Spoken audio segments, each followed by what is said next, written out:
আসসালামু আলাইকুম প্রিয় ভিউয়ার্স, খান মিডিয়ার পক্ষ থেকে জানাই আপনাদেরকে সালাম, আদাব ও শুভেচ্ছা। আজকে আপনাদেরকে নিয়ে যাচ্ছি সাতকের গোবিন্দগঞ্জ হইতে সুনামগঞ্জ।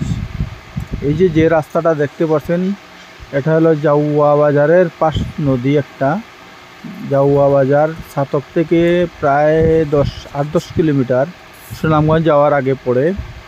সেই দৃশ্য খুব সুন্দর, আকর্ষণীয়। তবে মেঘলা দিন ছিল বিদায় আমি সিএনজি করে চলে গেলাম সুনামগঞ্জে, কারণ সেদিন বাইক দৌড়ানো সম্ভব নেই, কারণ গুড়ি বৃষ্টি হচ্ছিল। সুনামগঞ্জ যাওয়ার আগ মুহূর্ত এত বৃষ্টি আর এত তুফান, তাই আমি আকাশের অনুভব দেখে বাইক নিয়ে বের হলাম যাওয়ার উদ্দেশ্যে, কিন্তু যেতে পারিনি। আকাশটা হঠাৎ মেঘলা হয়ে গেল, দেখলাম আকাশ কালো হয়ে গেল, তাই বাইক নিয়ে যাই নাই, তাই সিএনজি করে চলে গেলাম। সিএনজি যাওয়ার সময় আমার কাছে খুব ভালো লাগলো। এই হলো জাউয়া বাজার।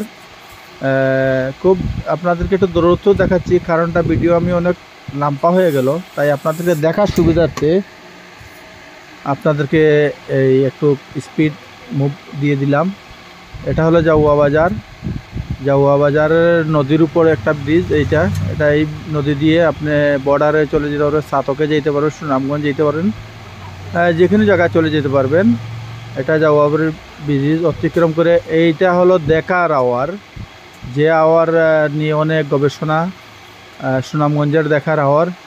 আর এটা হলো আপনার ব্রিজ দেখার হয়ে যাওয়ার আগে ডাবর ব্রিজ যেটাকে বলা হয়, এটা ডাবর ব্রিজ। এখান থেকে ব্রিজটি পাড়ানোর পরেই একটা রাস্তা সরাসরি সুনামগঞ্জ থেকে দিরাই থেকে যারা ঢাকায় যায়, বাম দিকে রাস্তাটা সরাসরি এই যে সামনে দেখা যাচ্ছে, এই রাস্তাটা ঢাকা চলে গেছে। তাদের আর সিলেট আসতে হয় না, কারণ এটা বাইপাস রোড যেটাকে বলা হয়। এই রাস্তাটা শেরপুরের ব্রিজ পারানোর পরে ওইদিকে গিয়ে রাস্তাটার সংযোগ হয়েছে, তাই ঢাকা যারা যায় সুনামগঞ্জ থেকে তারা ওইদিকেই চলে যায়। এই যে রাস্তাটা, এই রাস্তাটা ঠিক আছে, ওটা সরাসরি ঢাকার দিকে চলে গেছে। আর এটা হলো দক্ষিণ সুনামগঞ্জ। এখানে বড় বড় ভার্সিটি, মেডিকেল সবই আমাদের দক্ষিণ সুনামগঞ্জে অবস্থিত হচ্ছে। এগুলি চালু হয় নাই, কিছুদিনের ভিতরে চালু হয়ে যাবে। তাই আমার ভিডিওটি এখানেই শেষ করলাম।